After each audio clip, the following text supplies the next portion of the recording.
Welcome to Baseball Biz. It is 2022, January 6th, and Brandon and I are just crawling through the confetti, getting out and ready to celebrate Happy New Year. Merry New Year. Oh, man, Brandon, I tell you what, it's amazing. It's been a great year. It's been an interesting year for 2021. We salute it, we toast it, and we look forward to the future. But how'd you do over the holidays? Pretty good. It was nice spending time with our family and having like a normal Christmas this year, which we didn't get last year. And getting to watch New Year's again, that's cool for like the first 30 seconds. And it's kind of like, okay, on to that. And speaking of New Year's, one of my New Year's resolutions was to, not make fun of people as much as I do. And I don't make fun of people maliciously. It's kind of like a dry humor, Mark. You know that. So you're still going to be on the show? Oh, yeah. I mean, I think I will. Unless our producer's going to fire us. No. I mean, that comment of trying to be nice to other people, sometimes it's difficult on this show to do that. So I commend you on that, man. So go with it. So we'll try to be nice, or I'll take on that as well. Try to be nicer to people. I've actually curtailed some of my cursing, which I'm fortunate enough not to do on this show, and because this is a family show in baseball. Man, I don't know where to start. I mean, we can look back at what happened in 2021. I think most people have a pretty good idea of what's happened. Everything from having a full season with fans in the stands, maybe not as much as we would like, some great players, great competition, all kinds of questionable things that go on all kinds of questionable things going on in baseball, which, adds to the color, right? Yeah, it helps liven up the shows and makes it easier, as we say. Yeah. Again, man, what are some of the things you would start with? But I want to say, before getting any further, I want to thank all of our fans, because one of the things that we're celebrating with the beginning of 2022 is that Baseball has ranked as in the top 10% of all podcasts. So that's per the listening notes measurement, and has BaseballBiz as in the top 10% of all podcasts. So thank you all for that. Yeah, that was really cool news to hear over the holiday season. I believe we had another one, wasn't it? 10,000 downloads?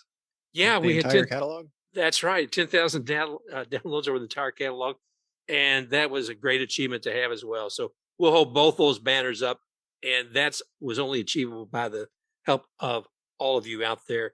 So continue to like us, subscribe to us, listen to us, and let us know what you think.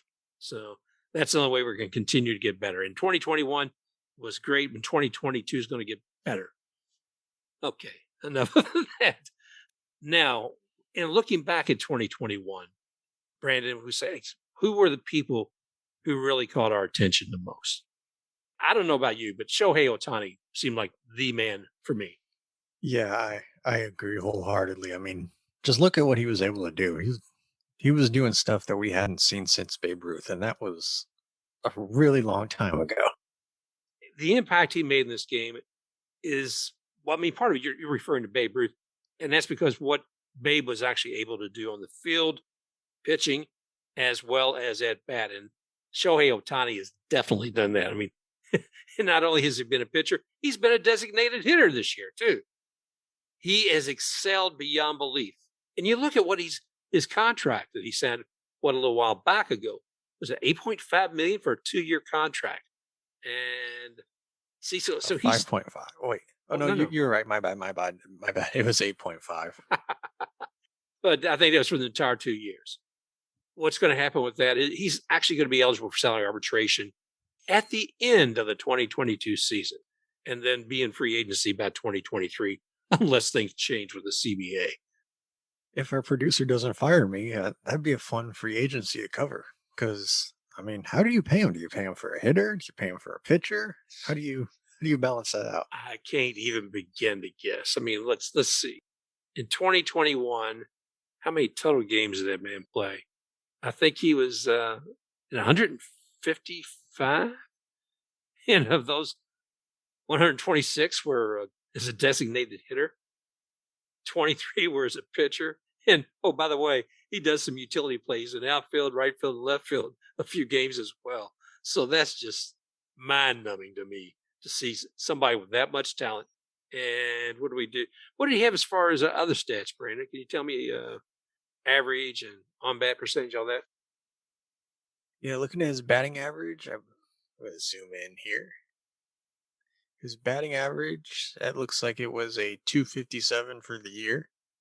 And his whip was not his whip, his on base was 372, slugging 592, and OPS of 965. So that really good year.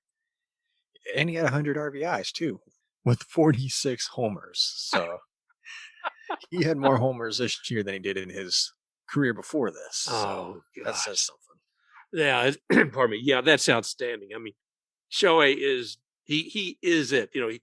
I think of other sports. I think of Michael Jordan. I think of Tiger Woods, and then I think of Shohei Ohtani as well. I think each one of these people are kind of pivotal. More than that, they represent the best of what the sport can be. And when looking at the Angels and what he's doing for them, the only other thing I could wonder is if Mike Trout was healthy, what else could that team have achieved this past year? That seems to be always the question about the Angels for the past decade almost. It's always like what ifs, because I mean they have Trout, Ohtani, they had Pujols, and they had Rendon, but he was hurt most of the year. It's like it's something missing. I don't know what, but it's always just the what if with the Angels. It seems. Yeah, I mean, once Madden went there and left the Cubs after winning a World Series, I think the anticipation was that the Angels would be there, quicker or sooner, more so than later.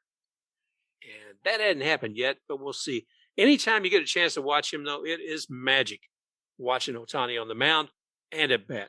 I don't know about you, but I love the home run derby stuff that went on as well, watching him, Pete Alonso. Who else was there? Am I forgetting? Soto, right. Yeah, Soto was there. Mm-hmm. And watching all those guys play, to me, that's about as fun as could be. Let's see. What else you got, brother? So Shohei, go ahead. Oh no, I was going to go on to Kim Ang. Yeah, well, you need a good GM to bring a guy like Ohtani in, and here's somebody who could perhaps be a good GM in the future is Kim Ang. She broke some barriers this year. Yeah, definitely. First woman and Asian general manager, but anybody with any sense looks at her and sees, oh, that's great. Those are maybe some little boxes that have been ticked off. But the real thing that needs to be ticked off is, hey, guess what she had already achieved? She's been with MLB. She's worked with Brian Cashman of the Yankees. And not only has she worked with him, she's actually negotiated contracts on behalf of him and the Yankees. If you got to have an apprenticeship, if your mentor has been Cashman and you've already worked with MLB, yeah, you got the chops for this. And I'm really looking forward to seeing what's going to happen with the Marlins, because overall, before Kim Ang came to the Marlins, for the past several years, there's been criticism about how they would just bleed out of talent. They would just take top talent and trade it away. I don't know. We'll see. Hopefully she builds the Marlins up into a contender, because we've seen it. She clearly knows her stuff about baseball, just looking at all the teams and success that she's had leading up to this. And I think it'd be great for the sport, just in general, to have a woman GM build a team in a male-dominated sport. I think that'd be great for everybody. Yeah, I have to agree with you there, Brandon. And Kim Ang, I wish you all the best. I don't think she's going to need a lot of luck, because I think she's got a lot of talent, and that's going to show. It really comes down to, I think, sometimes the purse strings, but then I see what Eric Neander does with the Rays with limited purse strings. Hopefully she'll be able to do something similar when it comes to working with the Miami Marlins. But when we talk about purse strings, another person in 2021 comes to mind, and that is the person who has a bigger thumb on one baseball than anybody else, and that's the commissioner, Rob Manfred. It's going to make it tough to keep my resolution going of being nicer to people, because we got a story later we can cover that. I think that'll make that very tough. All right. Well, we'll save that. I mean, Rob, you know what? As much I may disagree with you, the one thing I do is I have sympathy for you.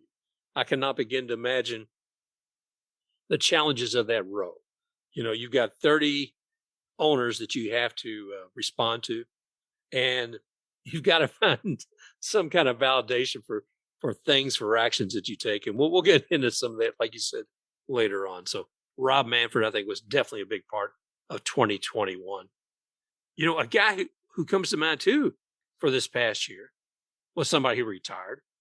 You know, he may have retired in 2020 if there had been a full season, but he needed to break some records, and he was going to need more than 60 games to do that. That was Joe West, Major League Baseball umpire. Joe Country, was it Country Boy? It's not Country Boy. What Country Joe West. Country Joe West. Thank you, Brandon. And who was it that he was going to somebody's record? I can't remember who it was. I believe his name was Bill Clem. Yeah, Clem was had been umpiring, and the record was 5,376. Wow.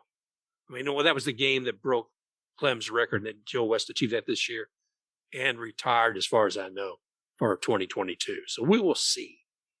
He should be given direction, I think, to a lot of umpires, because at the beginning of 2021, we found some insanity going on out there, didn't we, Brandon?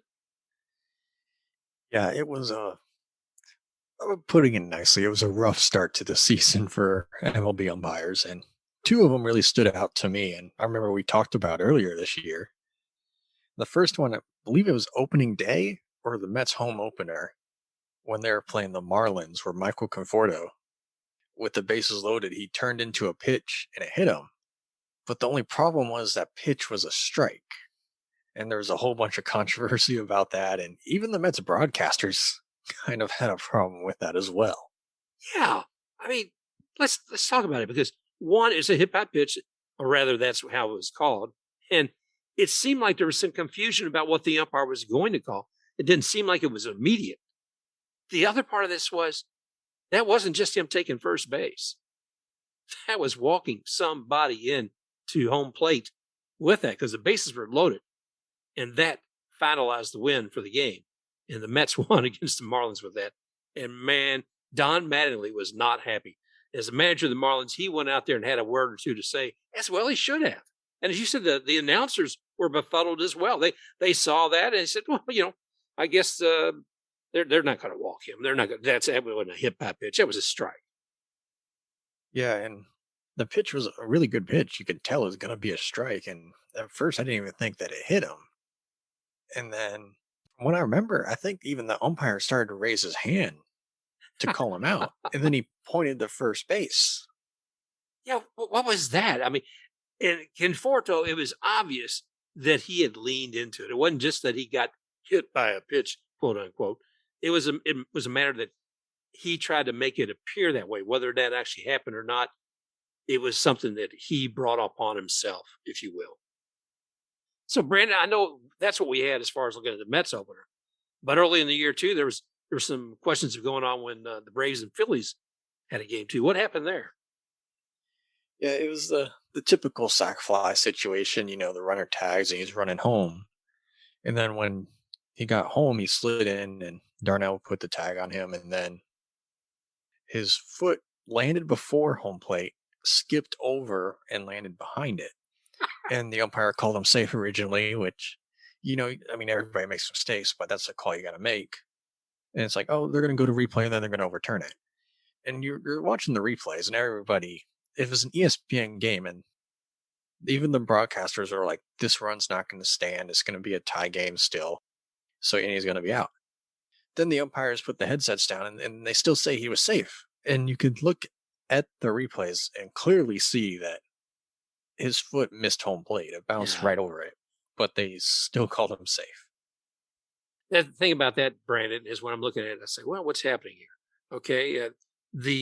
It seems like once an umpire makes a call, it has to be something that is flagrantly obvious that the call was wrong, or otherwise it stands.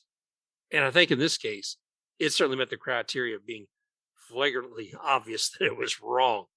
I mean, when you compare that with what happened with the Mets, I think that Braves call was even crazier. I mean, if there was some room for concern or questions on Conforto, I don't think there was any when you looked at what happened that botched call in the Braves Phillies game. Yeah, I remember it like it was yesterday. This was when everybody was going crazy. It was like, get rid of replay. These umpires are horrible. Horrible. Horrible. I don't know what that means. Sounds like Charles Barkley out here. Horrible. Terrible. And everyone's like, the umpires are horrible. Get rid of replay. They can't even use it right. And I mean, they didn't use it right there. And we've seen plenty of times where they can't use it right, but it was just one of those things that you just scratch your head and say, how does this happen at this level? And I know things are going to happen. But if you have replay and something seems that obvious, it really comes down to New York and that replay office saying they should be able to see that. You know, if we're talking about having robot umpires for strikes and balls, but I don't know. Maybe we need lasers going over the home plate to detect whether or not a foot has actually touched the home plate itself. I don't know. Let's get back here. That's some of the insanity with the bad umpires, but we've had a lot of good things this year. We've had some fantastic guests on Baseball Biz. I can't thank those folks enough for making 2021 an exciting year and an informative year. We had people like Phil Terrano. He's with Agency One Sports now. I think he's, VP of Baseball Division, and he's Major League Baseball Player Association certified agent. And it's something I didn't know actually until I spoke with Phil, that all these sports agents in baseball are actually have to be part of MLBPA and certified. But he was really great about telling us some things about the players and what it took for discovery of those folks and going to the minors and majors. I'm going to encourage all of y'all to take a look through Baseball Biz and find some of these interviews. There's some really great ones. Phil Terrano, you spell his name Phil, last name Terrano, Terrano. So type in Baseball Biz and Phil Terrano, and you'll probably be able to find that one. Brandon, who do you like? What are some special guests that come to mind for you? Yeah, there were a lot of guests, or all of our guests, I think, were amazing. And I think my favorite, because I was involved in it as well, is Sara Sanchez. Because, I mean, we bring her on here. She's always excited to talk about baseball, and she really knows what she's talking about, because it's just easy to talk to her. She knows her stuff about the Cubs. And we had her on twice. We had her on a couple weeks ago where we were talking about, the Cubs this year, what it was like when they traded guys off, and then going into this off season, what it was like, the excitement of, can they get Correa, stuff like that. Yeah. Well, and with Sara, the thing you got to remember too, is this lady, like I said, she has the podcast. She's with Bleed Cubby Blue, but she's also a blogger as well when it comes to the Cubs. And she's very insightful. If you want to find her, what is it at? Yeah, she's on Twitter at BCB_Sara. And BCB is capitalized along with the S. So at BCB_Sara. And that's _Sara, capital S, I should say ARA. ARA. So no H. Okay, cool. Yeah, she's really brought us into, the Cubs world. And I've really enjoyed having her on here as well. Look forward to seeing her again. When I think about some of the people we've had on here, some of them have been professionals. Some of them have been people who've just been involved with the game. I mean, we had, an old friend of mine, Bobby Bass. Bobby, I knew him years ago in advertising. But the thing was, Bobby had actually been a baseball player before that. He was drafted by the Colorado Rockies, and later on he worked with the Texas Rangers.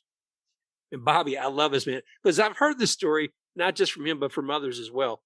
The way they got involved with baseball at a young age, when there wasn't all this cable and ESPN and all that, he was out there, Tulsa, Oklahoma, and he's watching the Chicago Cubs on WGN, because his mom and his grandmother liked a show that came on before the baseball game. And so he would sit there and watch it. And then they got tied into it. Harry Carey, the excitement he brought him on WGN, listening to it, that engrossed him to the point of where he got excited about it and took on the game.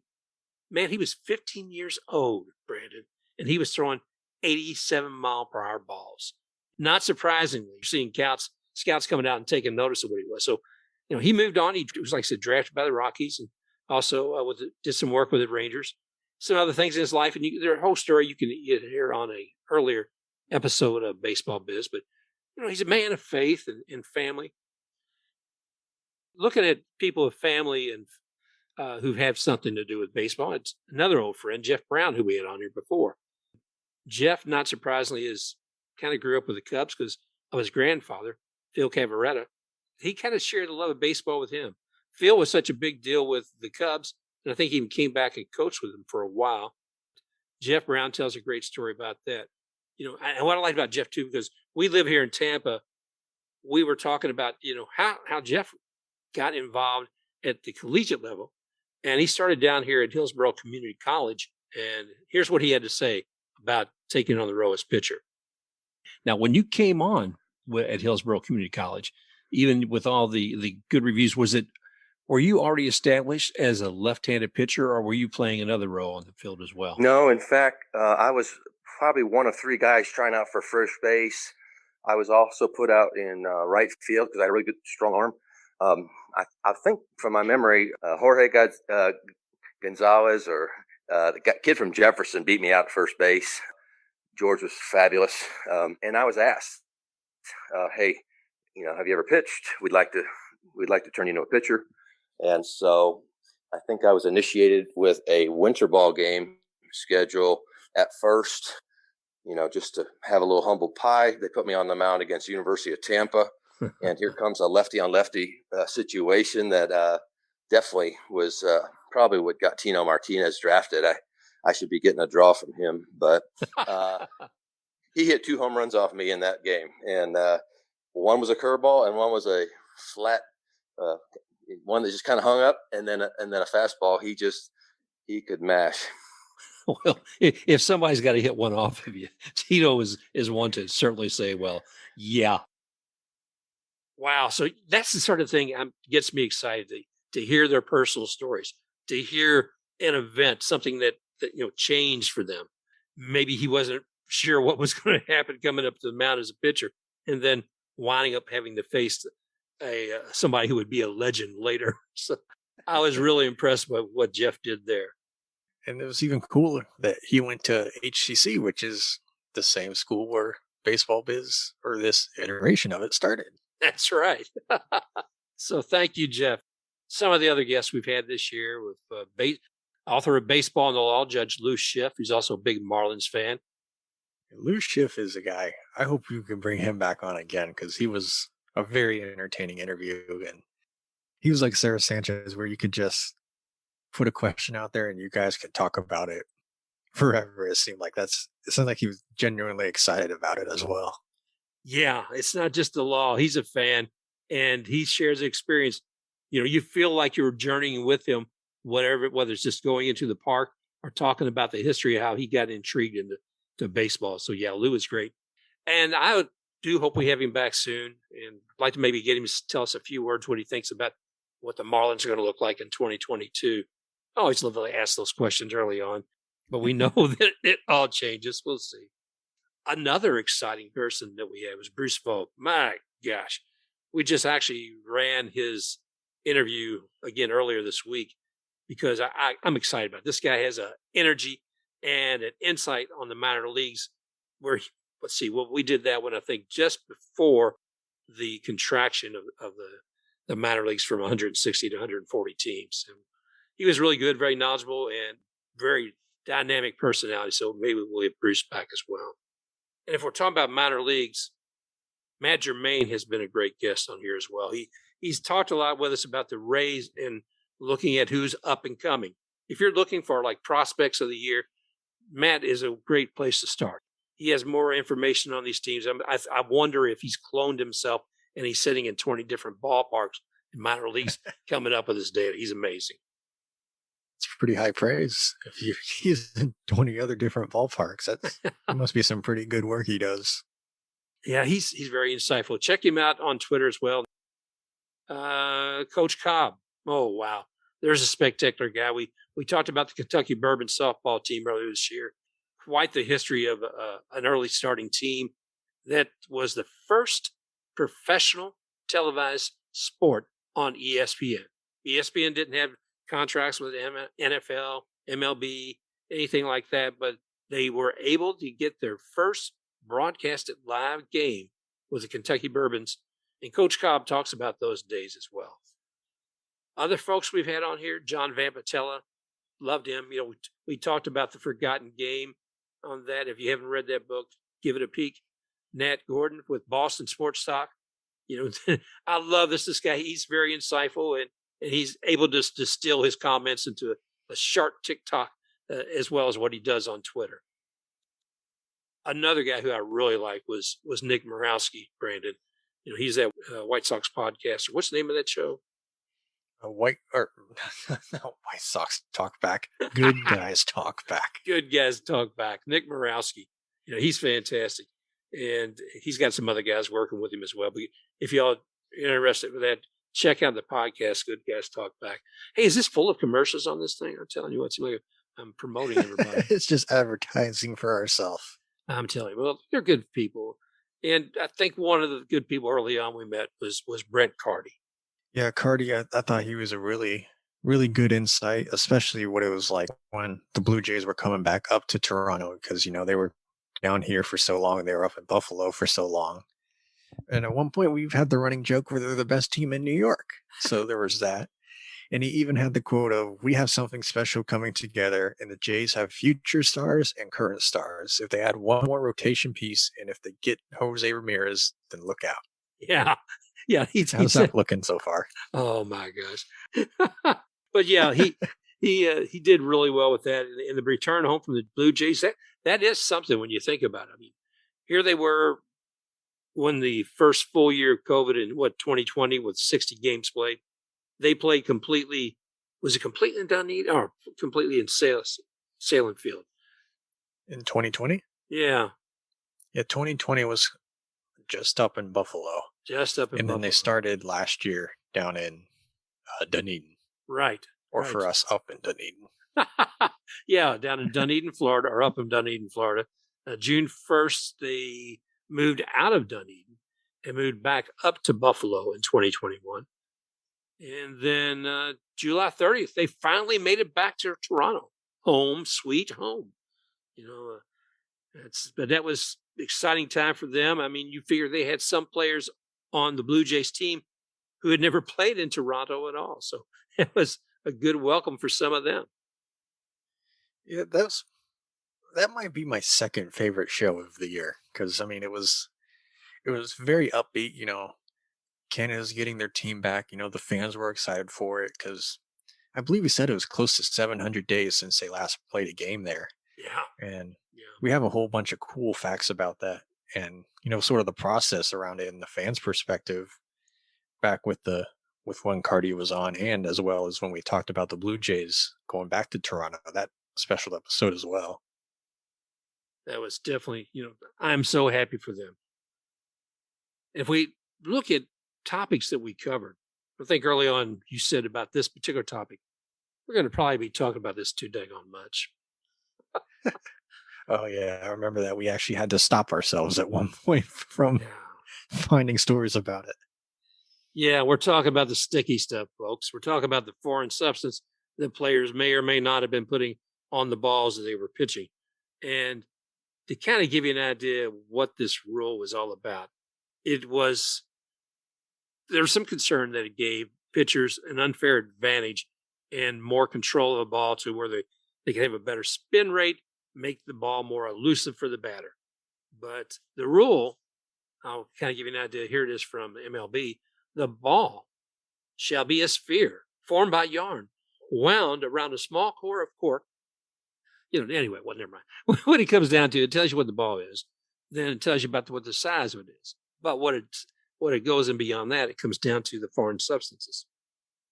No player shall intentionally discolor or damage the ball by rubbing it with soil, rosin, paraffin, licorice, sandpaper, emery paper, or foreign substance. And the penalty, per MLB, the umpire shall demand the ball and remove the offender from the game.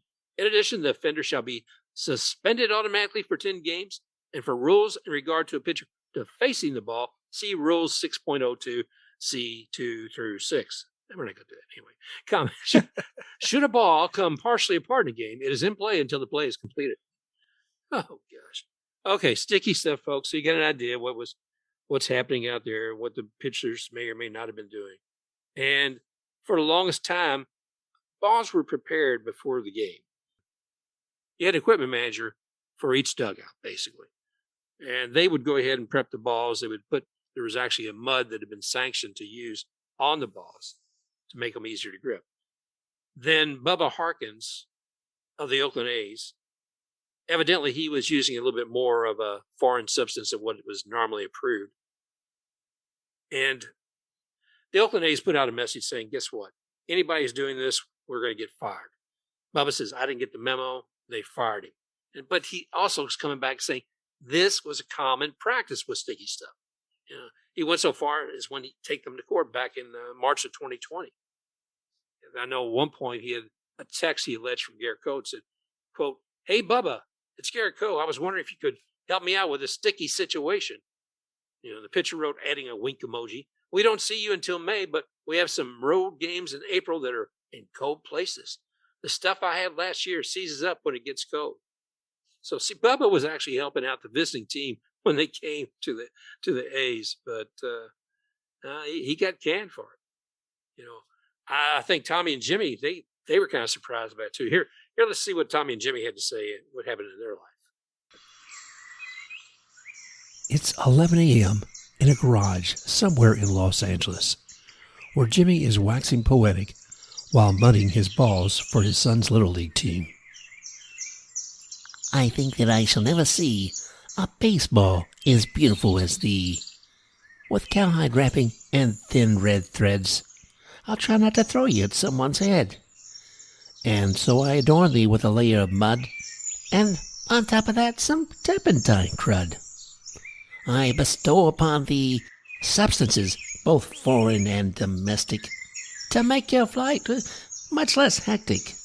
You know, and while some may question my methods of late, there's no denying it increases your spin rate.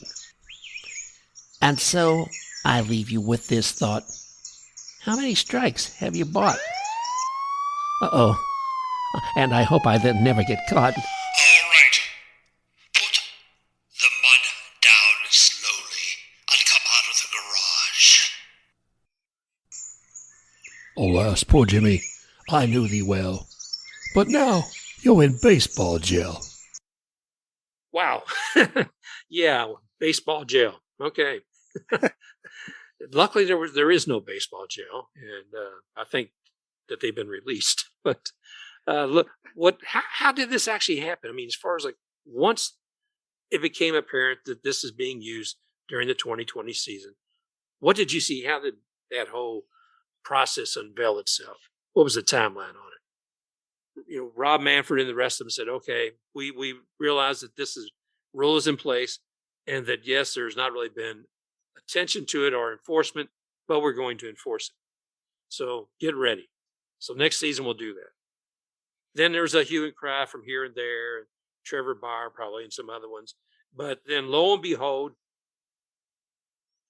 MLB says, you know what, we're not going to wait till the 2022 season. We're going to go ahead and start putting stricter enforcement this year. And on June 22nd, it started. And how's that enforcement going to be? Well, at each game, at the end of each inning, the pitcher must turn and walk toward the umpire, take off his hat, make sure the umpire inspects it, see if there's any sticky stuff there, make sure that they check their glove and even around their belt to see if they have some foreign substance. Max Scherzer didn't take that too well, did he? No, him and Sergio Romo, I guess they didn't approve of it. That's putting it lightly. Just to pretty much explain it, they proceeded to unbutton their pants. I believe Sergio Romo even dropped his pants at one point. And if you had dollar bills flying through the air, you could easily say that it was an outdoor strip club. That's pretty much what it was like. I believe there was even a Twitter account to MLB substance check videos. Oh, wow. I've got to find that. That sounds pretty crazy. Well, that it was a lot of people though were kind of upset that that kind of enforcement began mid-season. I know there were some players. I mean, such as Tyler Glass now with the Rays, and he said he had to change how he threw the ball and his grip primarily on the ball, and because of that, he felt like he was one. If he didn't change he was not going to use any kind of foreign substance. At the time, I think he said he was using sweat and sunscreen or rosin and sweat or whatever, but he made sure he wasn't using anything at all. And lo and behold, what happens with his new forced grip? He winds up becoming injured. I mean, I don't know if that did cause it or if that was just a contributing factor or just, a coincidence that not long after he went down and ended up needing Tommy John just after that. But we did talk about how, if you do something for so long and then you have to change it all of a sudden, that you can get hurt. You got to work into it. You can't just basically say, oh, I got to do it this way now. You have to give it time. Tyler Glasnow is a stand-up guy, and he was trying to do what he thought was right, and it cost him. It's cost him at least a year. I don't know. Will we see him in 2022? Do you think, Brandon? I think we'd be lucky to, just because of the timing of it. Because it was July or something, July, maybe August, that they said that he was going down with it. So I think 2022, that's probably ruled out for him. And I mean, that could have been the last time we see him in a Rays uniform. I heard that idea thrown out there. Ooh. And I believe that this could have costed him some money too, because I think he has some sort of free agency or arbitration coming up here soon, I believe too. It was just bad timing all around for him. Yeah, I don't have the stats on that, but I know that Glasnow was very clear about how he felt about that and what happened. And here, let's go ahead and listen to his remarks back then. Hand. So I'm taking it, and you have to think, I'm not a doctor. I know you guys probably know that, but I'm taking a fastball. I'm squeezing the ball twice as hard. So all of this is, I'm recruiting all these muscles, and I'm taking my arm as hard as I can, throwing the ball. So I'm going from like a flexed muscle to letting a ball go. And like I said, I was like, maybe it's not going to, I don't think it'll lead to any injuries. But waking up after that start, I was like, okay, this sucks. Something is weird here. And then that same feeling is persisting all week long. And then I go into my start yesterday, and that same feeling it pops or whatever the hell happened to my elbow. Like I feel it, something happens. And I'm sitting out there just like, you got to be fucking kidding me. The whole day yesterday, I'm sitting there trying to get a grip on a ball. And I'm not trying to blame anyone. I'm not trying to say like, oh, this is all MLB's fault. Like they got thrown into this situation too. They're doing the best they possibly can to navigate around this. They're trying to make this fair for people. I understand that, but you can't, whether you want us to not use sticky stuff or not is fine. Fine. Do it in the off season. Give us a chance to adjust to it. But I just threw 80-something, 70 whatever innings, and then you just told me I can't use anything in the middle of the year. I had to change everything I've been doing the entire season. Everything out of the window. I have to start doing something completely new. And then I'm telling you, I truly believe that's why I got hurt. Me throwing 100 and being 6'7" is why I got hurt, but that contributed. And so I'm just frustrated that like they don't understand how hard it is to pitch one, but to tell us to do something completely different in the middle of a season is insane. I just don't, it's ridiculous. There has to be some give and take here. You can't just take away everything and not add something. Pitchers need to be able to have some sort of control or some sort of grip on the ball. Well, there you have it. It's obvious that it did cause an injury with him trying to compensate. You figure that these pitchers have learned a certain way to pitch, and suddenly here we are mid-season. We're going to say, if you expect us to get the same results, you can't do things the way you've been doing, but you've got to still achieve those same results. Didn't work out for Glasnow. Yeah, and like the one thing he said there, how he had to change his grip to where he was gripping the ball harder, and that's never a good thing, really, with anything, because you're always supposed to like be looser with it. Because if you're too tight, you can hurt yourself easier, and that's what happened here. It seems like. Yeah, I know. Like in golf, they always say, "Well, you play loose. If you tighten up, if you're too stiff on the ball, you're not going to be able to hit it properly." And I think you hear somebody saying, "Well, even if they're taking a fall, it's better to be limber than if you stiff up, you're going to break a bone." Certainly, with a tight grip of what Glasnow was trying to achieve, and still keep the same kind of numbers and what he was able to achieve as far as a pitcher, it was going to make a difference, and it did. I had to ask myself, how did the batters feel about this change? And I know Johnny Bench had said some things about, hey, this helps them control the ball, and what Pete Alonso spoke as a batter. Here's what he had to say about that. Since the start of the game, pitchers have been using substances. I mean, there's a bag of rosin behind the mound right now to help guys dry their hands and get grip. For me, I think whether they're using pine tar rosin, bullfrog, or sunscreen and rosin, or whatever they want to use to help control the ball, let them use it. Because for me, it's like I go in the box every single day and I see guys throwing harder and harder every day. And I don't want 99 slipping out of someone's hand because they didn't have enough feel for it. I think that the biggest concern is that Major League Baseball manipulates the baseballs year in and year out, depending on the free agency class or guys being in an advanced part of their arbitration. So I do think that's a big issue. The ball being different every single year. With other sports, the ball's the same, like basketball, football, tennis, golf, like ball's the same. So I think that's the real issue with the changing of the baseballs. And maybe if the league didn't change the baseball, pitchers wouldn't need to use as much sticky stuff, because for guys that feel the ball and throw the ball every single day, and for it to change every single year, it's not fair to the people who are using it every single day and throwing it. So you can see, as far as Pete's kind of lukewarm. It's like he's not overly concerned, but he likes the idea of not being hit. And if it reduces that part of what happens, it seems like he's okay with that. So I don't think anybody wants to get hit by a 95 or 100 mile an hour fastball. That doesn't sound fun to me. No. Well, let's go on to a story that was much more fun than we've given sticky stuff way too much time as we did last year in this little excerpt as well. Yeah, give me some good news. We had the Field of Dreams game. I thought that was one of the highlights of the year. The game was awesome. It was back and forth, especially there at the end, which was exciting. But it was also like sort of sentimental for a lot of fans. You had Kevin Costner out there walking out of the corn, and everybody walking out of the corn. I think Tommy and Jimmy had a little bit to say about that too. Let's listen to their bit with the Field of Dreams. When you build it, they will come. I was going to go to the game today, but they wanted $1,200. Yeah, that seems a little steep. Yeah, so I rented the movie instead. Ray, who's that coming out of the cornfield? Shoeless Joe Jackson? Jose Canseco? And Rob Manfred? Give me popcorn. I always cry at this movie. Okay, then.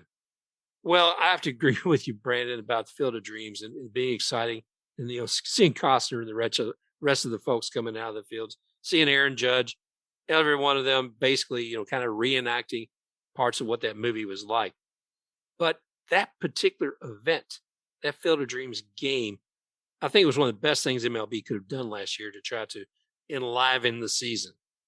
Captured the imagination of a lot of folks who probably wouldn't necessarily be watching a baseball game.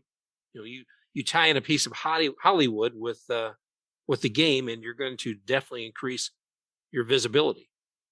Didn't that even inspire us to have a topic of, spin-off games like that we like to see? I remember throwing the Sandlot Classic out there, even though it may not be possible. Oh, I love that though, man. That was a great one. Because I was looking for who would play Hercules the dog. Oh, and certainly can we get Darth Vader again to be the man with Hercules? Oh gosh, James Earl Jones would have been magnificent again. But I say James Earl Jones. He was actually in the original Field of Dreams movie too, wasn't he? Yeah, he was really big in baseball movies. He was Field of Dreams, Sandlot movies, Star Wars movies. I mean, the man has range. That was great. And I think back when even it was Burt Lancaster was in that original Field of Dreams movie. That was rather diverse as far as the crowd. You've seen some older actors and some younger actors at the time, but it was an enjoyable game. I think that Manfred and his team did a great job putting that together. it was important. We needed to grow. We need to see some proactive things happening. And I think that really helped the game.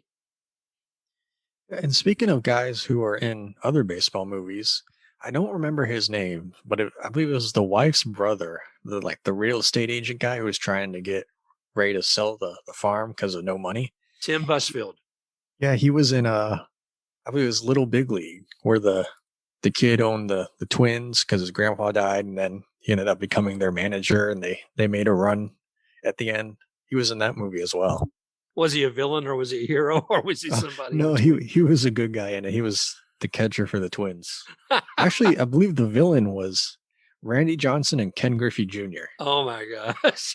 They're pretty good villains to have. Oh, I love that. I love that. It's a good movie you should watch because I think it's it's a kid's movie, but it's a good one. And what's the name of that movie again? Little Big League. It might be on Disney Plus if you have it. All right, folks. There you go. Definitely. I know I did find myself watching a lot of the baseball movies, and I'm watching documentaries too recently on Kurt Flood and reading a book on him. And actually, we were going to have, maybe next week, we're going to have Brad Snyder, the author of Well-Paid Slave, on BaseballBiz. There's so much going on with the game, and celebrity is part of it. Field of Dreams, a good blend, a good way to capture some attention, bring people in, an exciting venue for new fans as well as old. And like I said, I gotta give our buddy Rob Manfred some credit there. But looking at other things we had in the year as far as stories, I always like what we do with Goofy Gobbler, Brandon. Thanksgiving time. Oh yeah, speaking of things that bring everybody together, young and old, nothing like the Goofy Gobblers in the holiday season. Actually, to kick off the holiday season, the Goofy Gobblers always my favorite show of the year, and I think this year may have been our best one because the turkey of the year, I was very proud of that one. I kept a secret from you, and I liked watching you through the Zoom, just nodding along with it. And I actually left one out this year that I always put in, and I forgot to put it in. What was that? The first two, I always did the All-American Award, and I was going to give that to Freddie Freeman. So he gets the honorary late Goofy Gobbler. Well, I'm glad to hear it because Freddie Freeman, I salute him. And by the way, we certainly hope the Braves make the right decision once the lockout's over to sign that young man back with them. He's going to be one of those legacy players, and I can see him as an All-American. He certainly has captured the imagination of fans across, I think, both leagues and beyond baseball.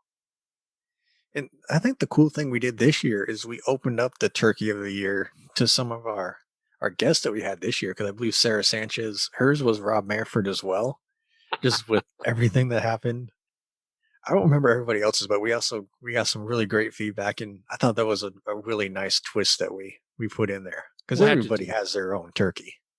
Well, we have to do that again. Maybe around October, we'll seek those folks' insights next year as well, and maybe even a few guys out there who listened to us today. Yeah, I love that one. So who again did you have for Turkey of the Year? Oh, it was none other than the dynamic duo themselves, Stu Sternberg and Brian Auld. Oh, man. And yeah, those two folks with the Rays have just been, if you're a Rays fan, oh, man, it's like having an itch you can't scratch or something you just can't get rid of. There's a certain stink in the house, but you can't find out where it's coming from. You don't mind, you like living there, but there's this stink, and that stink goes with, I think, your Turkey of the Year. That's a nice way to put it. What was your Turkey of the Year? Mine was about the way Mike Schilt had been treated by the Cardinals. The man had done so much with that team, and he was up for Manager of the Year this year. And oh gosh, I think he'd actually been up for that before he was fired. It wasn't like it was a sympathy thing, and they fired the man. It's like, geez, Manise, As far as I know, there was no terrible secret or some terrible thing that he did. It sounded like ownership just wanted to make some changes. And maybe was Schilt too old school for them? Do they have a whole bunch of mathematicians coming in trying to figure out what they want to do with the game? He achieved some great things with the team, and I was really kind of sad to see them do the thing they did to him. So that earned my Turkey of the Year award. Yeah, I think that one was well earned, and I think there are plenty of other awards that were well earned, and if you want to hear some of those awards, you can go back and listen to it. It isn't too far back. No, it's the Goofy Gobbler. You put in Baseball Biz, all one word, and Goofy Gobbler, and you'd search that on Google or anywhere else. You should easily find that show, but it was pretty good. Was there anybody else that stood out during the Goofy Gobbler show? Well, there is a man that has cleaned up the awards before. There is a man. Yes. Anybody want to take a guess of who he is? You get 5 guesses. The first 4 don't count. Is the first name Rob? Yes. Is the last name Manfred? His name rhymes with Job Ganfred. Job Ganfred. I'm not calling anybody out, but yes, his name rhymes with Job Ganfred. Oh, Job Ganfred. I like that. And the funny thing you're saying there about Job, maybe not so funny, is that individual fired somebody and took away their job this past week. We're talking again, of course, about our beloved commissioner of baseball, Rob Manfred, who I said earlier on the show, I do have a great deal of sympathy for some of the stuff he has to, head up or face. And I think he just needs a better crew of writers and maybe some political strategists to say, this is what you don't say and this is what you don't do. And whether it's a lockout and putting out that silly letter to the fans and looking for some sympathy there was a wrong step. It's really just about treating people right.